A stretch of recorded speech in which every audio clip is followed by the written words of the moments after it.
Thanks everyone for returning. I'm excited to now introduce Dr. Dalit Ken-Dror Feldman, who is the scientific manager at the CCLP, the Center for Cyber Law and Policy at the University of Haifa. Dalit will moderate the panel Beyond Passwords,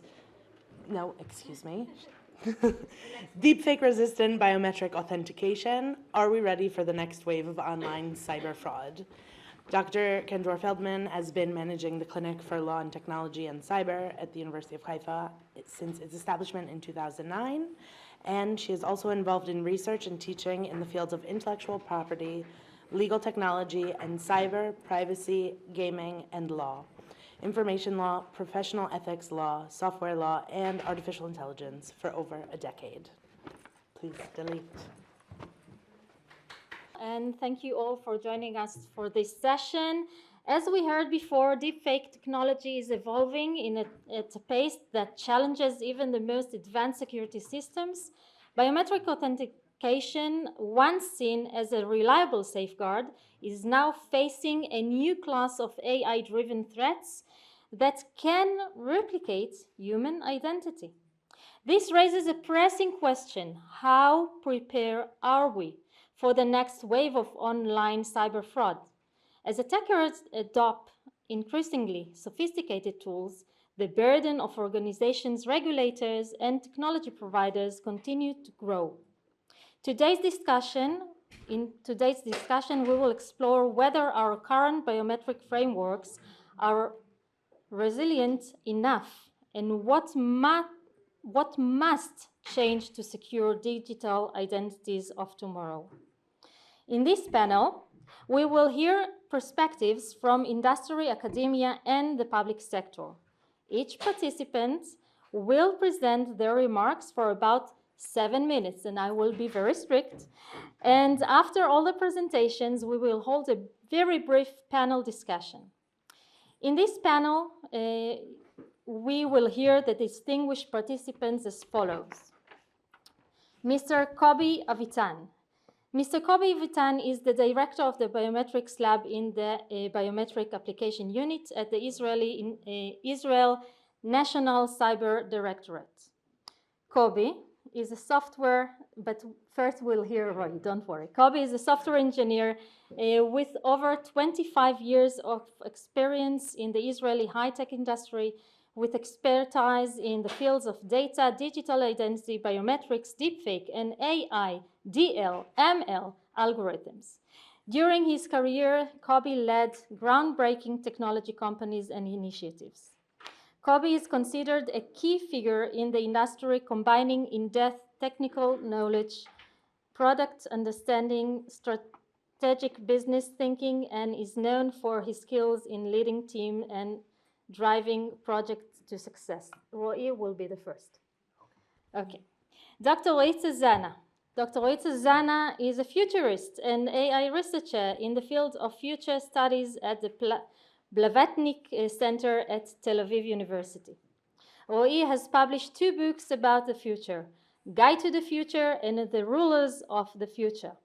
Currently, Roey continues researching and promoting the field of artificial intelligence, providing constantly services to companies, governments, and international organizations. Then we will hear Mr. Niv Amitay. Niv Amitay is an AI team lead and researcher leading AI generation and detection at Clarity, where he builds advanced systems for identity protection and fraud prevention. Niv holds both a BSc and an MSc from the Deep Learning Lab in the Tel Aviv University, where he specialized in explainability systems and later expanded his focus to advanced video and audio generation modeling and multimodal understanding. And last but not least, Mr. Elad Wieder. Mr. Elad Vida is the head of the international department at the Israeli Money Laundering and Terror Financing Prohibition Authority, which is the Israeli Financial Intelligence Unit.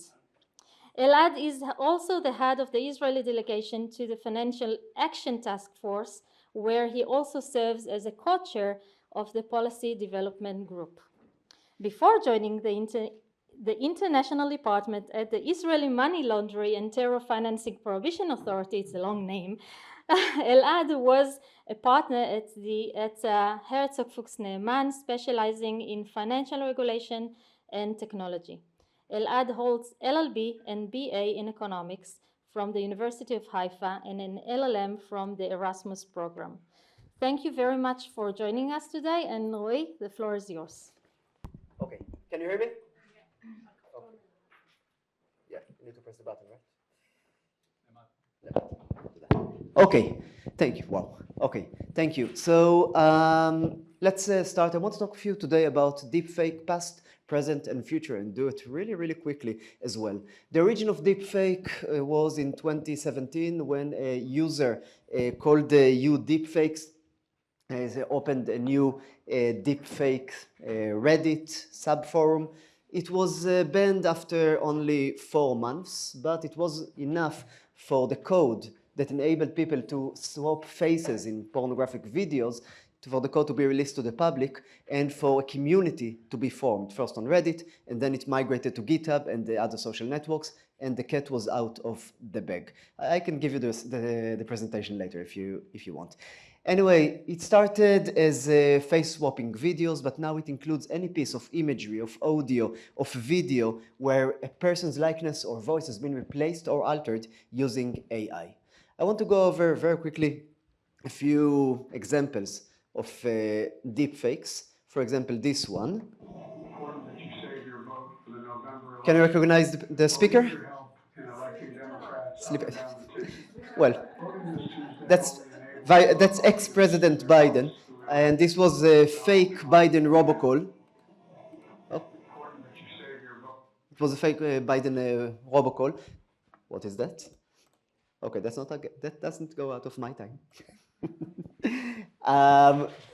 Okay, so this robocall was actually placed anywhere between 5,000 to 25,000 times, and it told voters to skip the New Hampshire primary election. So it was an actual attempt to subvert and undermine the free elections in the United States. In another case, a mother, Jennifer De Stefano, received a phone call from her daughter.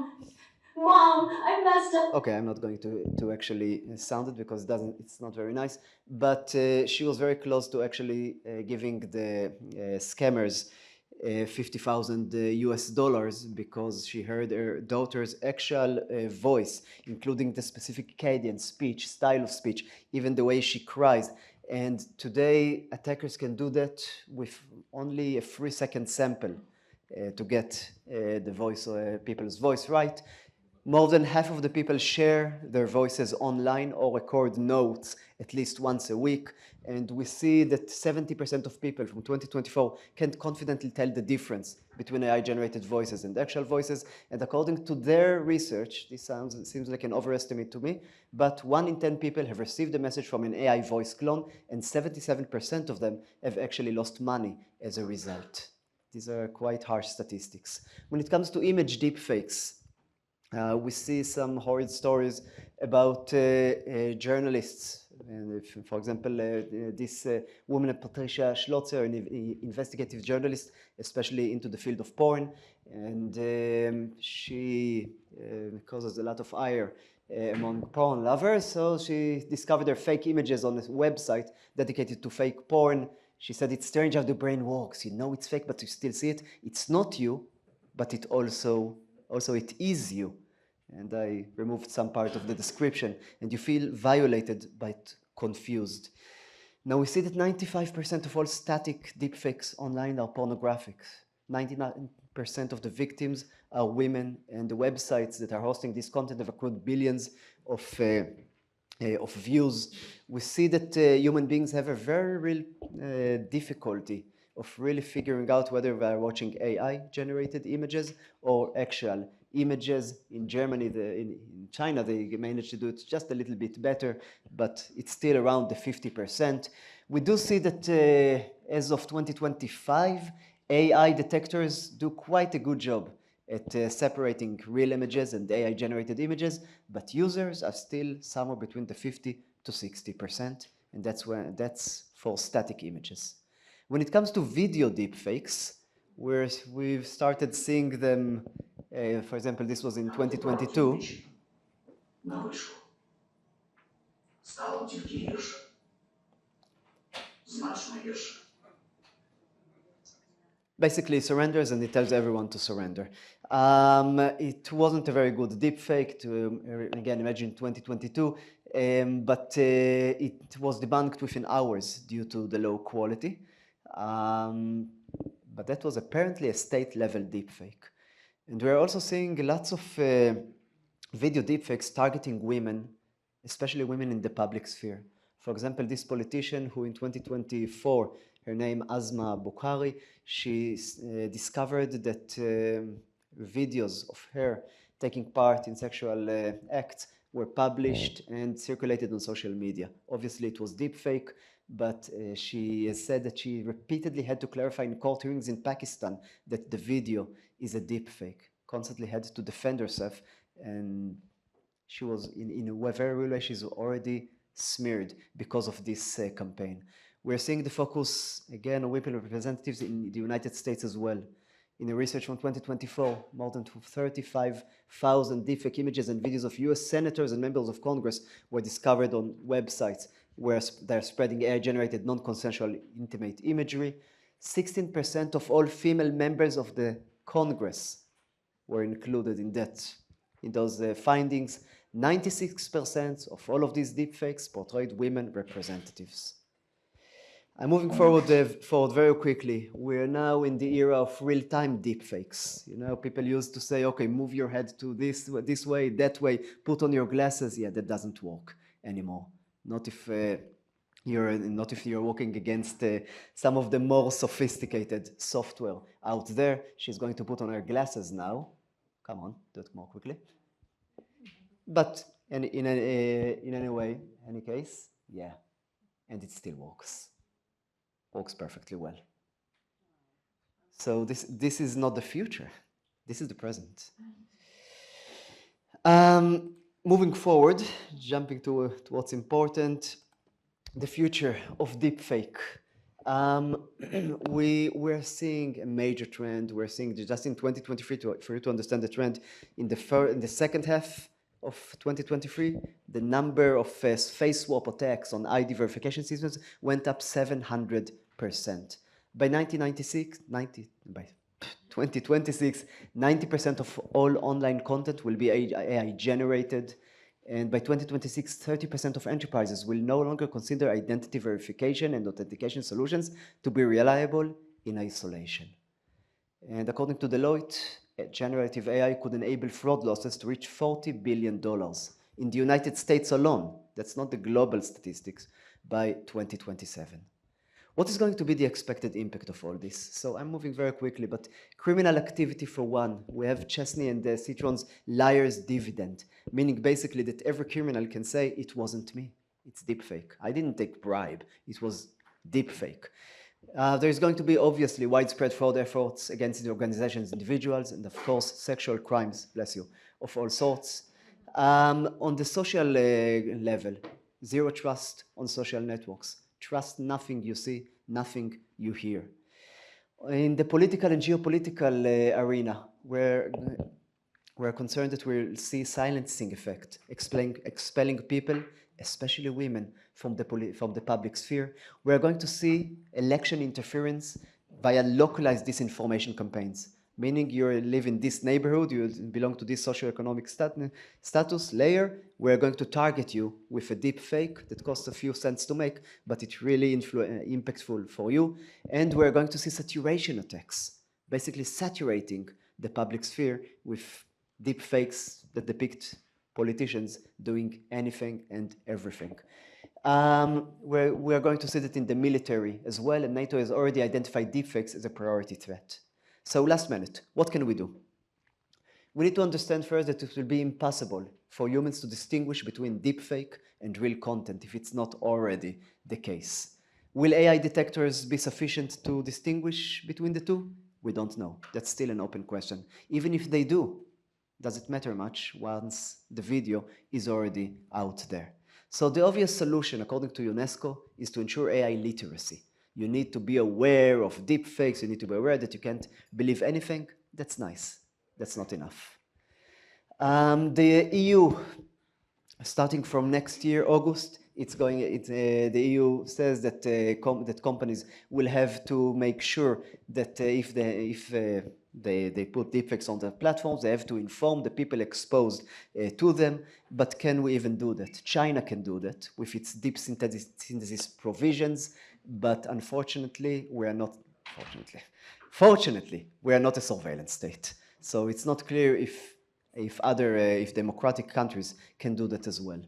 It's possible that the solution will come from the industry with a new standard, the Coalition for Content Provenance and Authenticity, basically meaning that every camera, every smartphone will cryptographically assign the metadata into the files, so that once so on the social networks, the idea will be that you can't believe anything except for the content that has been verified.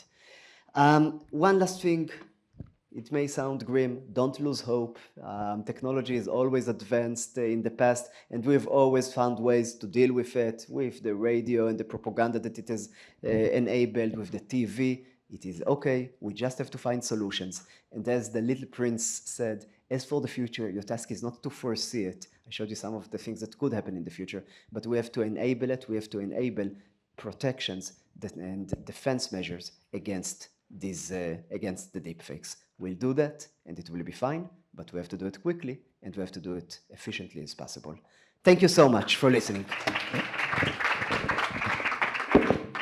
So thank you very much, Roey, for the enlightening talk. Maybe a pessimistic one, but it's the future, maybe. We'll see. You mentioned a very important thing during your lecture about deep nudes, which is the deep fake in the porno industry, and everything that that relates to deep nudes is a very problematic issue, and we have to approach it, but not today, sorry. Yeah, maybe another conference we have to do about deep nudes. So thank you very much, Roey. And now we will move to Koby. The floor is yours. Okay, thank you, and thank you for having me today. Okay, so today I want to take a wider view around the deepfake. In my short presentation, I will show that deepfake is not a nice clip of visual tricks, but a signal of something much bigger that's happening in the cyber AI ecosystem. I'll dare to announce that deepfake is not the story, it's just a doorway into a new era of identity threats.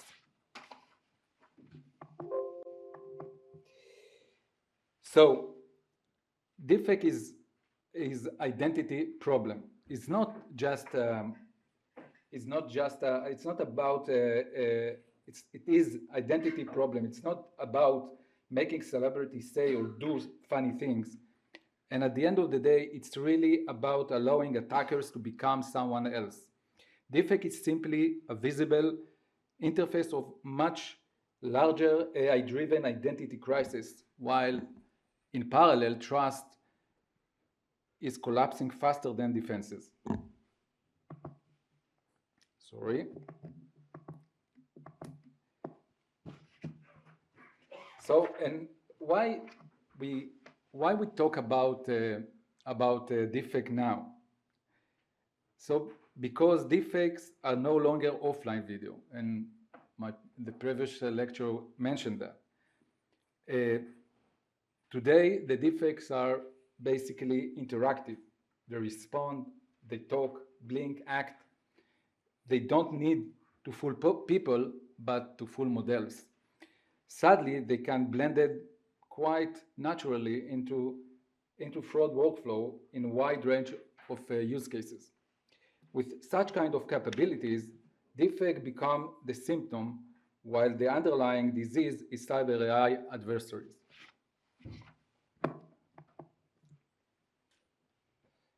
So let's talk. I would like to go now to the shift in the cyber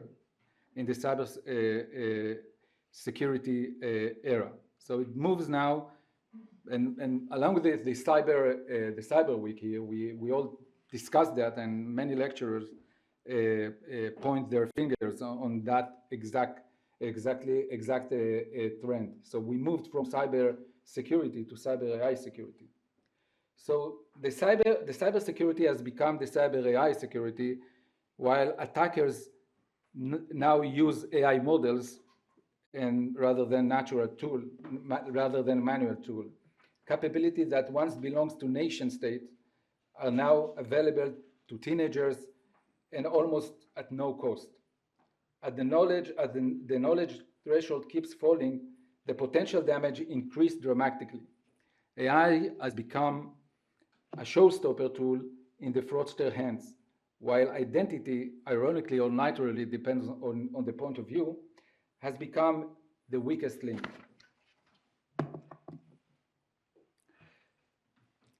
In the ages of foundation, LLM, diffusion, and GAN models, the entire game on GAN models, combined with the agentic AI capabilities, the entire game changes. AI is no longer just a tool that attackers use to become an actor in the system. We are no longer defending against humans, we are defending against algorithms that can generate humans. And the changes, the threat landscape and this changes in the threat landscape changes the threat landscape completely. So from here, let's move to the 5 emerging threats in the cyber AI ages. And if you can add to that also the agentic AI evolution. The first threat is identity generation. AI can now create entire population of people who never existed, with documents, with histories and biometrics. This breaks traditional foundation of digital identity. Second, the malicious identity agents. These are AI agents built specifically to impersonate, deceive, and attack verification flow. They don't sleep, they don't get tired, and they scale infinitely. The third is the autonomous identities. These are long-lived evolution identity entities that operate independently. They have memory, they adapt, and they can execute fraud campaign over weeks or months. The fourth is the real-time interactive deepfake. This is the attack everyone sees, but they usually underestimate its sophistication. This is deepfake as a live identity agent, face, voice, behavior, all generated and controlled in real time. The fifth is the reserved engineering verification engine. Attackers use automated tools to test millions of variation, liveness tricks, injection attacks, adversarial prompts. They learn where model breaks long before defender even notice about the attack. So after we discuss the emerging threats, let's talk about the fourth opportunities in this very landscape. So opportunity number one is AI augmented identity assurance. Our identity systems must become AI native. We need defensive AI capable of recognizing generative attacks, evaluating behavioral context, and adapting risk in real time. Static rules and traditional liveness simply cannot keep up. Number two, the autonomous security. If attacker now use autonomous identity agents, defender must deploy their own autonomous security agents. These agents challenge identity claims, monitor interactions, and respond instantly at machine speed, creating constantly adaptive line of defense. Actually, it's using the same technology of defenders, of attackers to defend the systems. So the third opportunity will be dynamic identity agents. Dynamic identity agents can act as active guardians.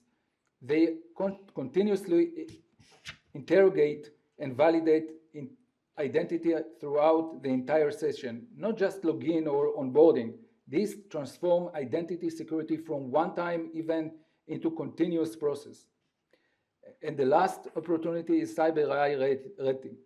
Red teaming is the AI era. In the AI era is very different from traditional penetration testing. Here it means deploying autonomous AI agent, operating throughout synthetic approved identities to simulate user, perform penetration attempts, generate synthetic attacks, and stress test biometric system. It continues privacy. It is continuous privacy preserving and mirrors exactly how AI-powered adversaries behave. And for closing summary, I would say we cannot slow down AI.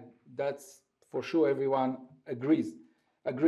But we can build identity system, resilience, and AI-driven threats. Let's remember, deepfake is only the symptom. The true challenge is autonomous generative adversarial cyber. The next wave is coming, and and let's be honest, we are not ready.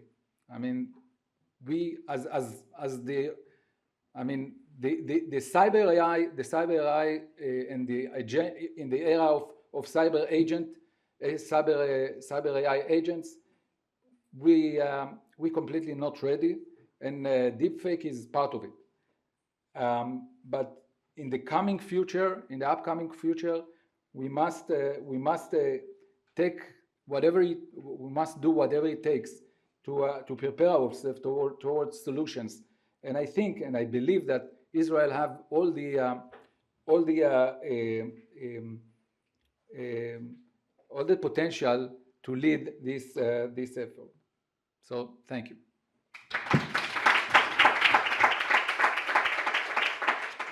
Time to go back to passwords. I think that the first panel talked about passwords and why we're not supposed to go back to passwords, but then we heard all the pessimistic view just now, and I refuse to be pessimistic.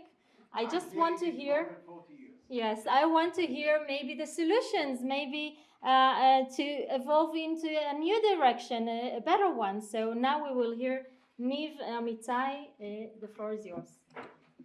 So, hi everybody, my name is Niv Amitay and I'm an AI team leader in Clarity. And my work is dedicated to study of generative AI attacks and especially how state-of-the-art models can being weaponized to attack organizations today. And the example that Roey brought us is very helpful to understand what I'm going to show right now. For years, we treated deepfake as high-tech threat targeting celebrities, public figures, and like nudity and etc. But the threat I want to discuss today is the threat inside our home, inside our companies. And over the next few minutes, I will show you why relying on your intuition in recruiting somebody is a cyber threat that we need to take advantage on, and trust people to bring, how we can trust the people we bring inside our companies. So The synthetic identity crisis is here. Gartner confirms that up to 1 in 4 candidates will be fake by 2028, and we're failing to defend our hiring pipelines today already. We rely too much on the human eye outdated process. The deepfake threat is just an high-tech video problem. It's not just an high-tech video problem. It's a full pipeline that organization fails to understand from the very early days, from submitting CVs up to the first day a job. The solution is not, it will not be one technology. It will be awareness and a suite of layered technologies, one together with each other. If we only look on deepfake during the final interview, we already lost. The fraud begins much earlier. We must develop awareness across the full attack surface. First, we need to check if the resume is basic, and the basic details, if they are real, even if the candidate is a real person or it's all fake identity. Is the work history made up? Maybe the degrees are made up. And we verify the background verification using the ID. Maybe the ID is stolen and used several times before. And finally, just at the end, we're coming to test the interview itself. The person comes to the interview during the videos interviews, and all of this requires security mindset that threats our entire hiring journey. From the first check to the last one, we need to understand that it could be all fake. The key enabling technology for this fraud is the synthetic identity injection. As Roey showed you earlier, attackers use AI models and using some basic drivers to the microphone and to the camera, and injecting the video and the audio, the fake video and audio, to the meeting platform like Zoom and Teams and Meets.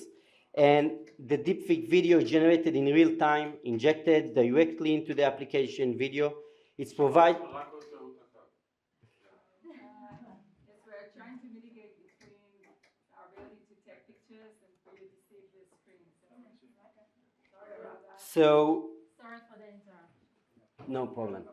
So this kind of pipeline it's let the fraudster with two critical advantage. One, to masking the true identity, and second, to be capable to answering the current deepfake and liveness test that made in the original interviews based on today's process. This is not random attacks. This is not individual frauds. It's a finance in a planned way. We observe a sophisticated operations, the laptop farms, as it's called in the USA, like being caught in the USA. You can see all this is from 3 days ago, and etc.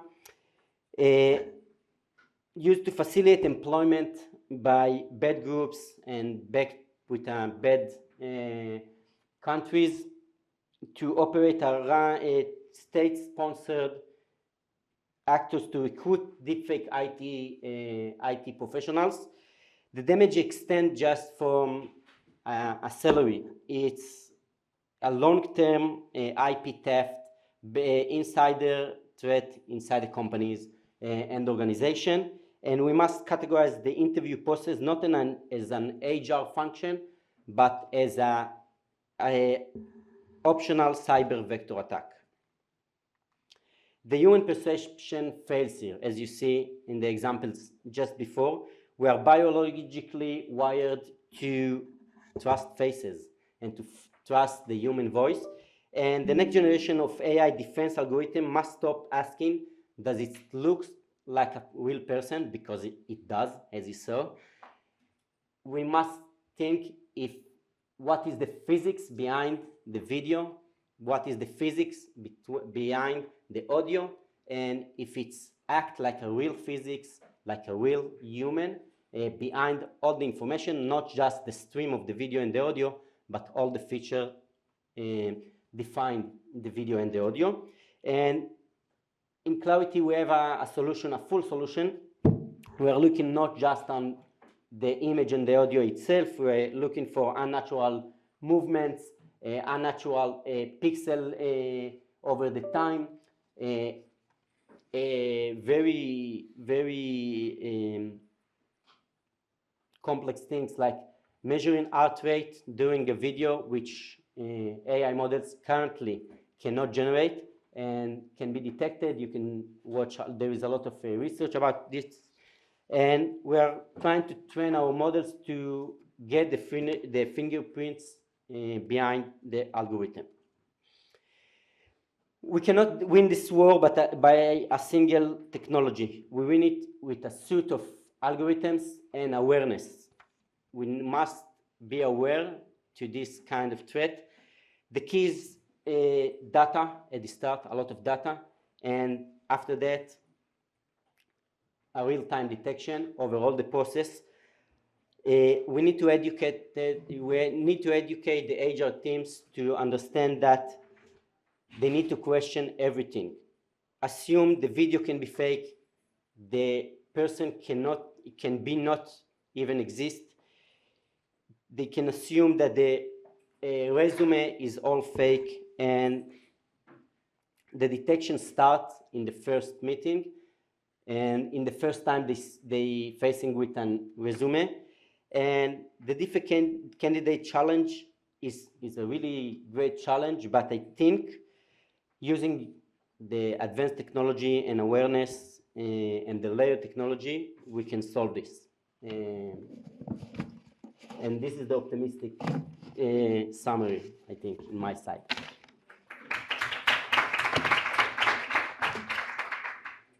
So thank you very much, Niv, for keeping us a little bit optimistic about the future.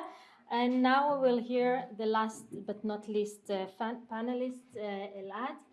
And I hope that you can give us a very optimistic point of view.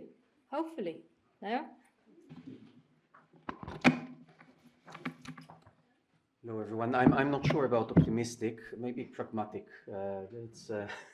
We are in the business of pragmatic. So thank you, Dalit. I'm from IMPA. We have initials for this long name, the Israel Money Laundering. So in a shorter form, it's called IMPA. It's the Israeli FIU, Financial Intelligence Unit. Okay. So while definitely, first of all, I'm not a specialist on deepfakes, and deepfakes seem to bring about much broader risks than our domain at the Financial Intelligence Unit. I'll try to concentrate on the risks that are related to the financial world and the financial crime. Just in a few words, at IMPA, what we are doing is that we are collecting financial intelligence, we are analyzing it, and disseminate it to law enforcement and security authorities. But a bit more relevant to this discussion now, we are also doing strategic analysis, trying to identify emerging risks, emerging criminal typologies, and see if our existing mitigation measures are still fit for purpose. And I think that this is the very first issue to think about in our context. Is the risks really emanating from the existence or the emergence of deepfake, or from the fact that we have convinced ourselves in recent years that we are able to maintain a good level of non-face-to-face relationships across the entire globe without meeting people, without doing too deep of research or KYC, as we call it, know your customer, or client due diligence, right? We are not in the financial world, but we've just heard about hiring people to work for us without them coming in, without ever meeting them, without even taking too much time to verify their credentials.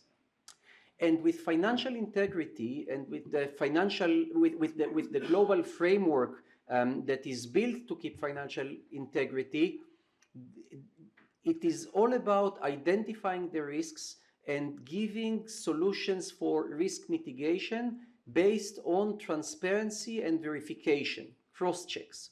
And what I'll try to emphasize is that the solution, I think, like previous speakers mentioned, will not come from resolving this problem of a single point of identification, the video.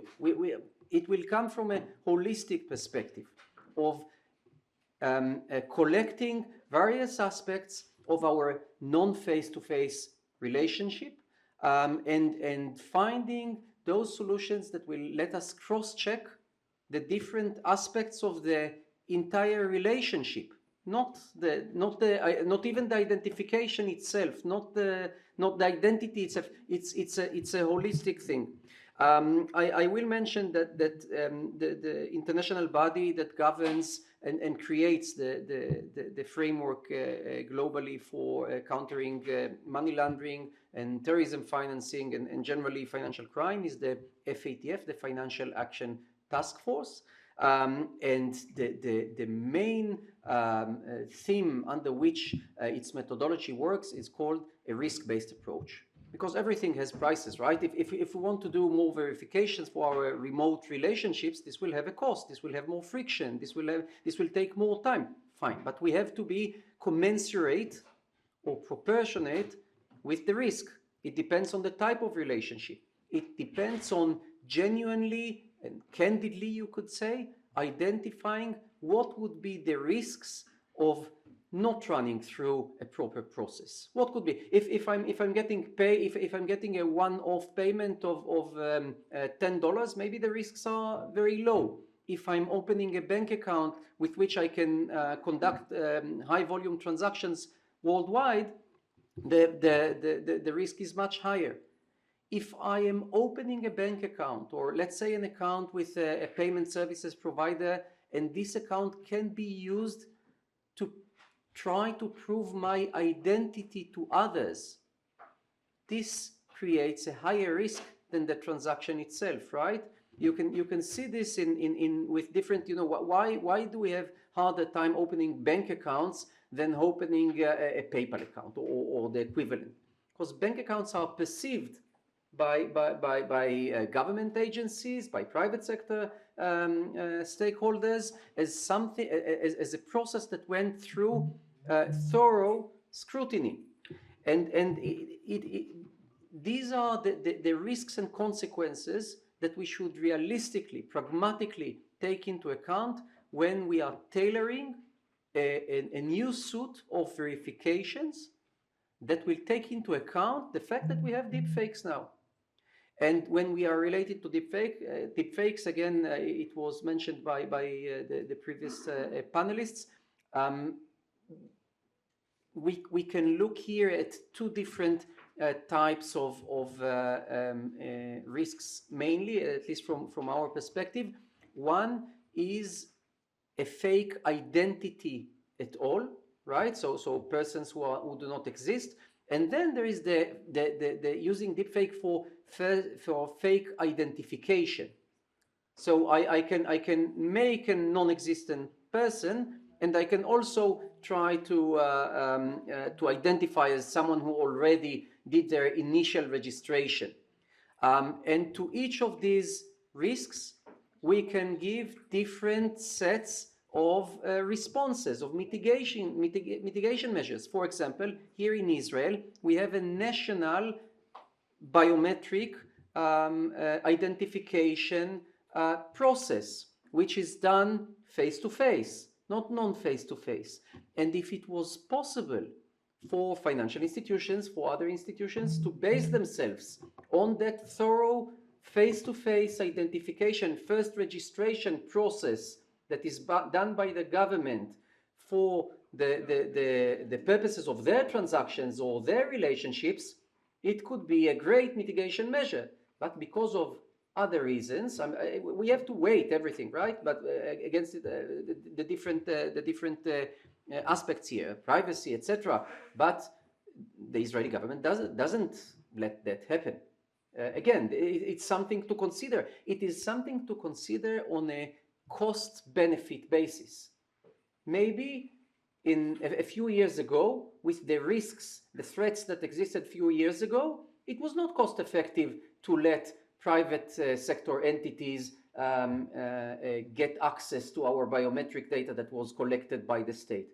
Maybe today the risks are higher, and maybe the costs could be lower. We have privacy-enhancing technologies. This is, and I'm giving this example because we are here in Israel, and this is it can be very apparent and understandable to everyone. But the questions are global. We are opening bank accounts and payment services accounts now, not domestically. We are doing it globally. Can we set global standards for such identification credentials? Can we provide services that will allow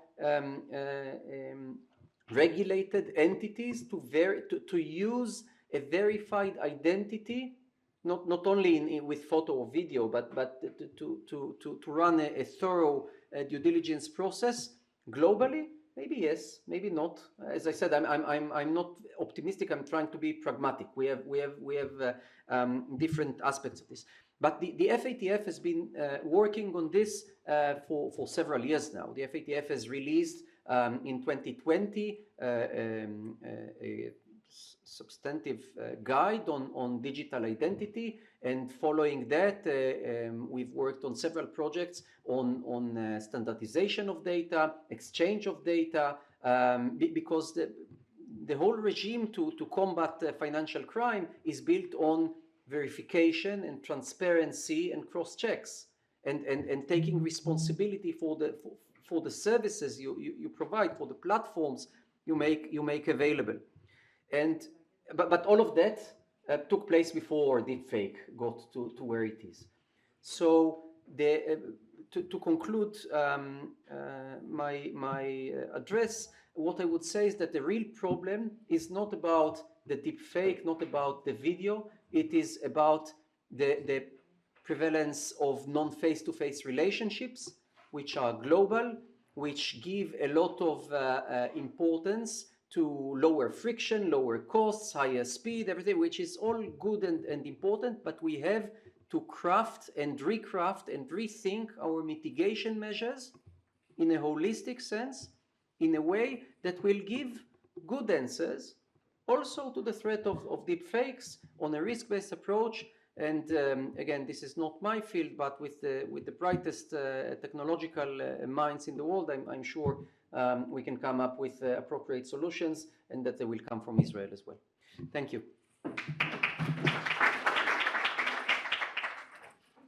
So thank you very much. Now I will invite all the panelists to join me for the last question that we will ask today in this panel.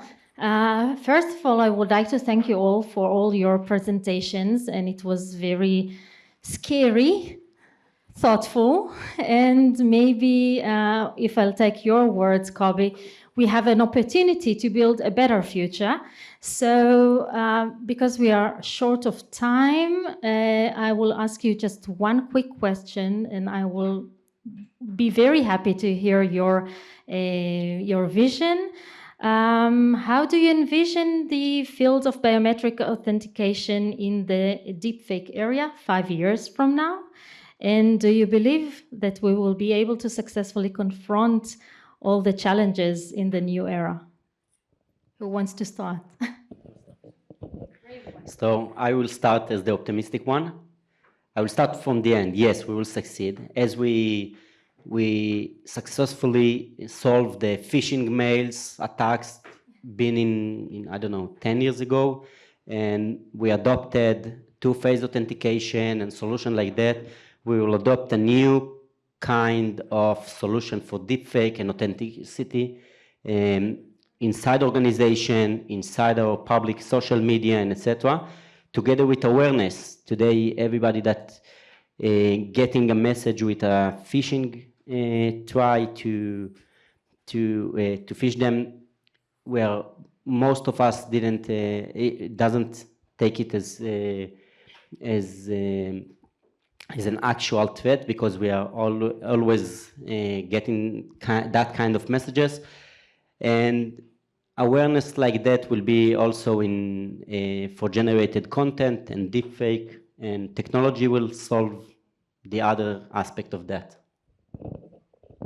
Thank you. I agree with my esteemed colleague.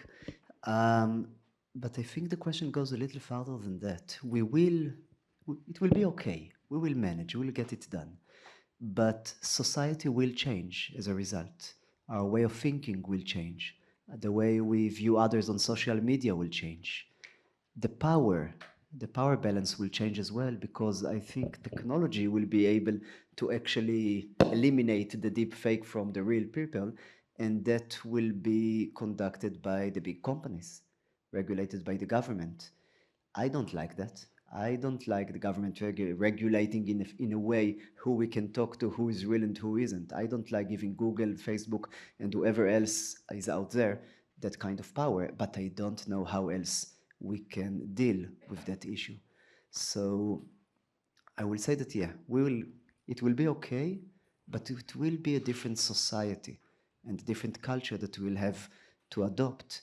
And we need to start thinking right now about what kind of values we want to hold on to, even as we move into that future.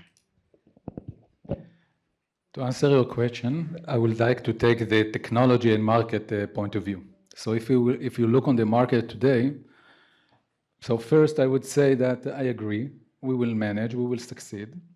But if you look on the market acquisitions and investment, and okay, I'll mention Wiz and CyberArk, they are all deals with identity management. And whatever we spoke today is about identity management. So I believe we are going in 3 to 5 years from today, we are going to move from a single attack to attacks that based on agent-based attacks. And I believe that the same technology, that's the way it works. The same technology that uses attackers will be the sword in the hands of the defenders. So yeah, we will manage. But the next question will immediately arise: what would be the next